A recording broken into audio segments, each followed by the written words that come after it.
And today we have the Fiat Panda 2007 1.1 litre petrol, and it has problems with the coolant system, keeps overheating, keeps drinking coolant, doesn't appear to be any external leaks, and that's all we know so far. It's been topped up a couple of times and the leak is definitely getting worse, so we are going to have a look at it and see what we make of this bad boy.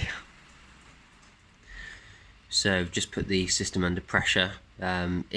The cap says it can go up to 1.4 bar. I'm just going to leave it here because it sort of seemed to be, I felt a bit of resistance in the pump, so I just thought this was a good place. It was definitely under pressure. I'm just going to leave it here for a second, see if I can find any leaks. I'm also going to have a quick look around, see if I can find anything glaringly obvious, but from an initial look, it doesn't really seem like there's an external leak, but we're going to definitely make sure. So the next thing that I like to do when there's no obvious leaks inside the engine bay is just come in and check the footwell underneath the heater matrix, which is up there, and just sort of have a feel around, see if there's anything wet. I mean, it is a wet day, but this is bone dry. There's nothing sticky, nothing feels strange or abnormal, so I'm inclined to think that there is not an internal coolant leak of any kind. So based on that, I'm quite happy to check that one off the list. So what I like to do is just have a look around the radiator itself, just have a look for any leaks. Like I said, it is a rainy day, so it's making this slightly more difficult. I'm going to have another look again tomorrow morning when it's all dried off, but for all intents and purposes, all of the hoses seem to be dry. Nothing seems to be leaking off the side of the reservoir. Bottom hose clamps seem to be fine. All of the coolant hoses down here seem, I mean, that one there's a little bit crusty, but it seems to be fine. All of the how's the thermostat look? Yeah, nothing. Doesn't appear to be anything leaking from here, but again, difficult to tell. Difficult to tell from here because we can't even see all the way around it. So like, there is an element of guesswork. We're just at the moment we're just trying to go with our best guess. You can usually tell there's like some pinky stuff around it when there is a coolant leak, and that will help you to identify it. Let's have a look around the back as well. Can't really see anything with the camera. I can see with my eye because I know I'm looking. There is some leakage down there, but that just looks like from someone who did a shoddy job of bleeding the slave cylinder. But could be coolant, but I'd be surprised. Nah, it's not coolant. There's all grease and, oh no, it's like a, I know what that is. It's from this old CV joint. You can see it all over the lower arm. It's lost a boot in the past and all the grease has gone everywhere. Okay, let's continue our search underneath. So this is probably the most misleading area. Everything is wet because the car has just been driven in the rain. So it's hard to kind of tell what is coolant and what is not. I mean, there's a little bit on the bottom of this hose. There is a reasonable sum of wetness in the middle of this rad. Could that be a leak? I don't think so. You can see the radio actually looks in pretty good condition. You can actually see straight through into my garden. Everything down here seems to be reasonably wet again. Doesn't seem like coolant, doesn't feel like coolant. Coolant has like a kind of an oily texture to it. I don't know, this just doesn't feel like it. I'm not seeing anything down here that I find alarming. A little bit of rust, but again, everything here doesn't look like the kind of thing that's been leaking. So during the time we've been looking around for the leak, we haven't lost any pressure whatsoever, so I'll just let that off now.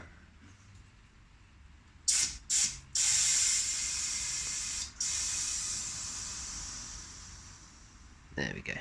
Right, what I'm going to do is I'm going to start the car and let it warm up and see if that produces a leak or not.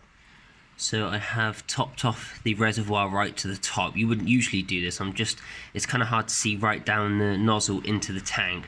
I'm just going to start the engine and see if there's any bubbles that appear in the top. We'll just see basically what comes back. I'm going to check the oil in a minute as well, but this is an easy one to do. It's already been filled up with normal water, so can't really do any harm. You can see there's a little bit of coolant colour down there.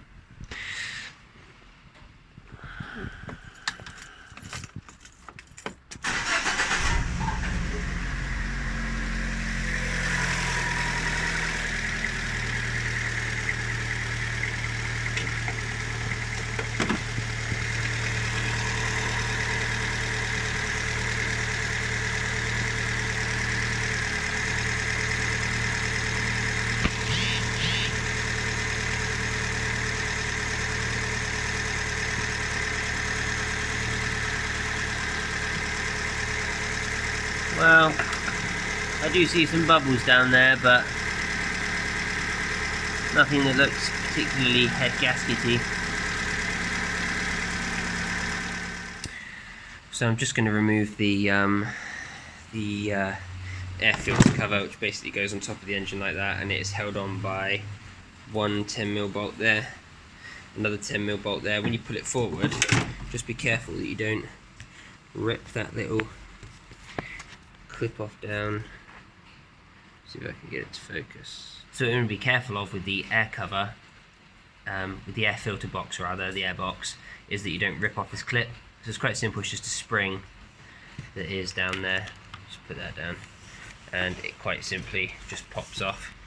I mean, you can see how that comes off. It's not rocket science, just pull it off.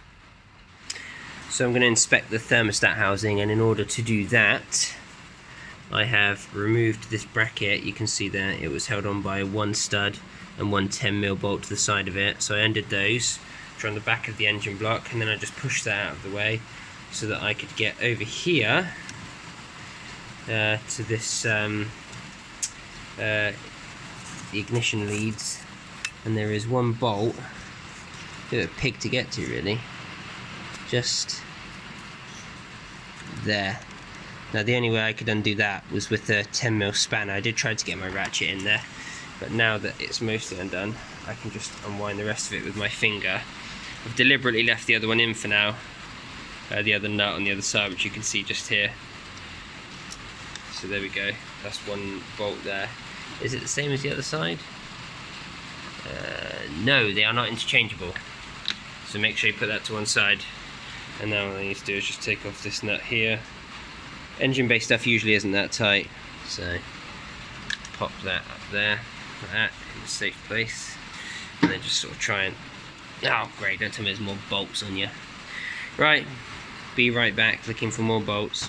So the thermostat doesn't, there's a little bit of rust down there, but nothing that looks like the thermostat housing is leaking too badly. Obviously somebody at some point decided to put a ridiculous amount of sealant under that hose. I mean, that has definitely leaked before. You can see that that Jubilee clip was not the original clip on that pipe, and a ton of sealant was also added, which is ridiculous. But I think I found our main leak, which is at the back here. That is the kind of thing that you expect to see when you find a coolant leak, and it looks like it is just a leaking hose clamp. These are the crimp clamps. So I might just whip that off, replace it with a Jubilee clip, change the coolant, and see what happens. Hopefully awesome things will happen.